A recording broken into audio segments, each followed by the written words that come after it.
Excellency, ladies and gentlemen, dear colleagues and friends, welcome to More Europe, Amsterdam.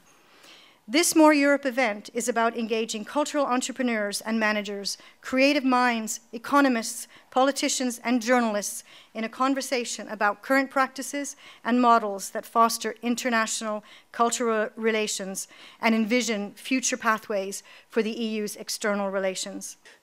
We're talking about balancing cultural values and economic interests, and it's not for nothing that the title of this series is Beyond Markets. So there is no debate actually between, do you need a cultural policy, do you need cultural diplomacy or not? We do need it, but there is different ways of doing it. I don't think it's terribly necessary that we agree on exactly what is included in European culture and what isn't. It's a pretty hopeless task anyhow.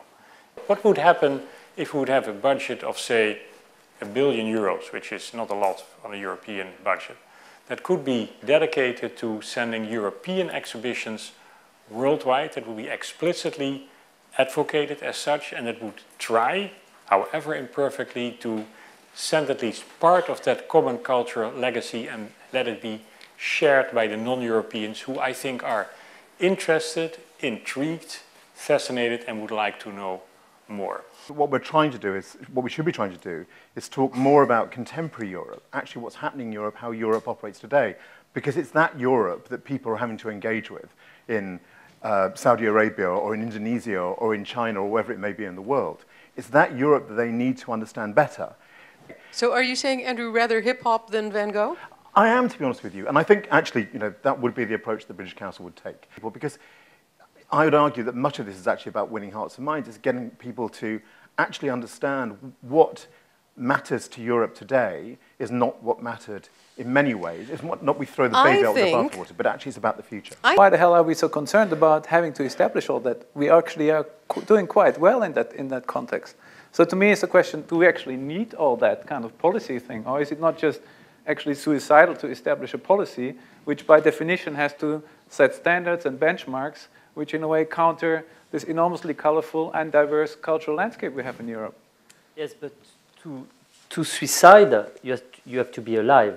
I think we are dead. I think we are dead. I mean, currently, today, in the world, nobody cares about European culture. We have a tradition, we have a vision, we have a culture of the past, we have legacy, as you said. But we don't have a present culture, and we don't have a future. Tweet! Tweet! Are artists missionaries of EU values? And another one is cultural diplomats should be independent and not depend from the Ministry of Foreign Affairs. If I look at cultural diplomacy, I think I would see 3 different levels. First of all, diplomats, I think, have to work on the framework to make sure, I mentioned this cultural exception, you have to make sure that you can travel as an artist, that they get a visa, that you can, that there's a distribution of movies, that there is no censorship, that the internet can be used. That's what we're discussing with the Chinese. Secondly, culture is a tool to work in diplomacy. And there I think we made a lot of mistakes in the past. After 1989, we collectively did not pay enough attention to promote Western values, if you want. The third level is what is a little bit called doing a party, having a nice concert or things like that. Well, I think in some instances it helps. When I do 9th of May Schumann Day reception, the biggest success is always if we serve food from ideally all member states. That's extremely popular. Culture also gives us, and this is very important also in diplomacy, especially when you're working in an environment where you don't speak the language or not very well, you can communicate, you have non-verbal communication through the arts. And it's what seems to be lacking, and you're talking about education, All this thing about promoting the national culture as part of education and nation building, if we really want to be serious about the European project, we have to have, you know, the building of the European project and not put these as opposites, but as complementary. There is a certain perception of Europe as a cultural entity from the outside world. A bit of what you were saying, you know, people see Germany as part of Europe, and that this is also how it's perceived. We are caught up in a conversation which is about Europe, whereas in actual fact, I think if you're talking about cultural diplomacy or cultural relations, you have to be trying to see it from the perspective of the people you want to engage with externally. We need to be able to think about how we go about understanding how we position ourselves, how we engage, how we converse through culture, through the creative economy in a different way. How can you have a dialogue with somebody if you can't really start to think about what collaboration looks like? We were right to fight for cultural diversity, and I do think it's probably one key idea that we share in Europe, and it's also Europe.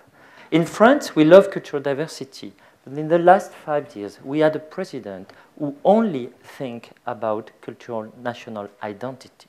And whatever you can say, cultural diversity and national identity are not the same. We have 10 or 15% of our population who is now Muslim, or at least from Arabic background. What we do for them in the cultural field? Nothing. There is not even one theater for the Arabs in France, even though we have 800 theaters for blacks in America.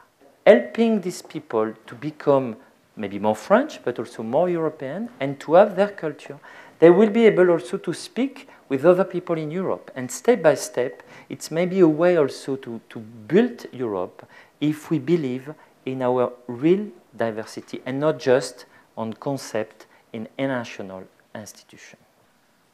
And don't believe that they all think, oh, this is very French, this is very British, this is very what? Far away. They think Europe is a sort of economic entity. Therefore, we have to become more political and we have to become more cultural, because I don't want to sell Europe as an import-export club. That if we believe that Europe has a role to play in the political domain, in the domain of sustainability, in the domain of climate control and all these things, then it would be downright crazy not to ignore the cultural dimension as part of that larger whole. And even if European culture is little more than the sum total of national cultures, it is a bloody interesting combination of national cultures. And as such, it's a great package to sell. Does this sound familiar? What excites the politicians is that this agenda is about creating jobs and economic growth. That's what they see. That's what turns them on to the notion of the creative economy.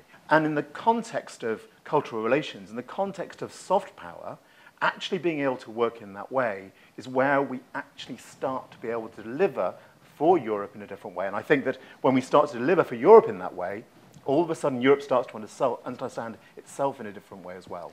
In this battle, or in this debate, or in this competition, you use the word you want, it's going to be harder than before. I would like to see what more Europe can actually mean. For example, through more political leadership to help facilitate smart EU policies in dealing with culture in the EU's external actions. I would like to see a European university on Tahrir Square in Cairo and not just an American university.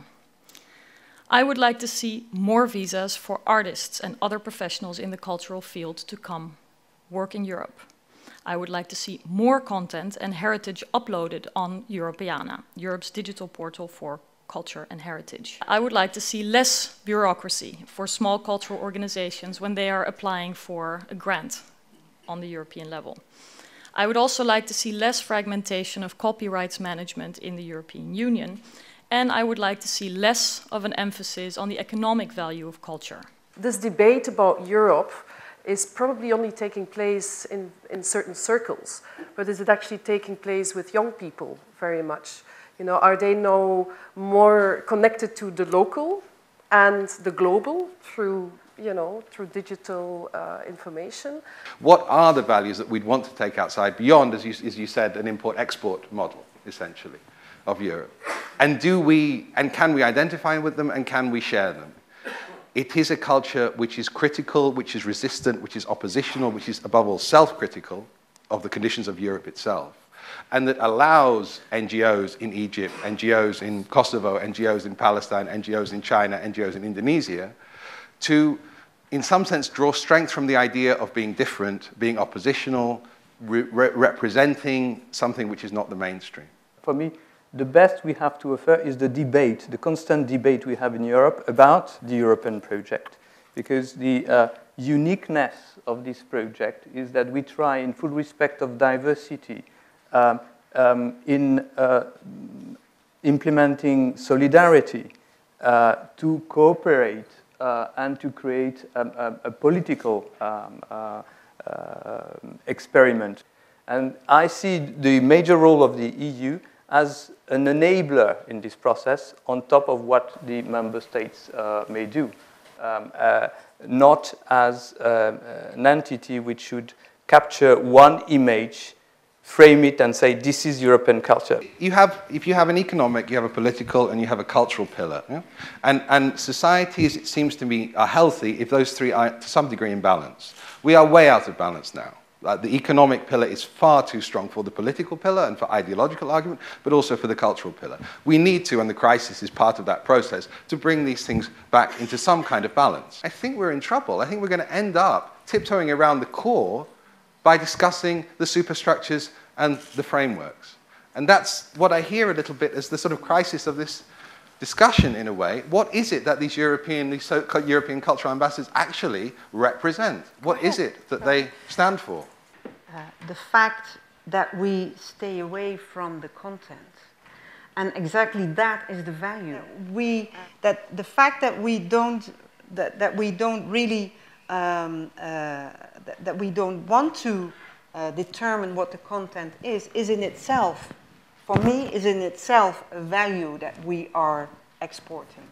The most fundamental ones for which there's an urgent need, I think, to mobilize resources at EU level and to have more cooperation between member states is in the enabling framework. And I think in this, I'm sorry, I consider we should not enter into the content, but offer tools that allow small grassroots organizations to cooperate, and that should be our major role.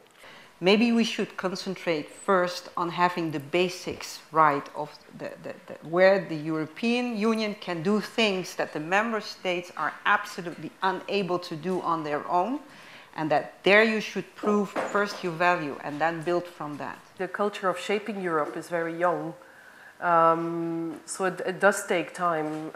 My question is more that the question comes from outside, and that might give a new dynamic in our thinking.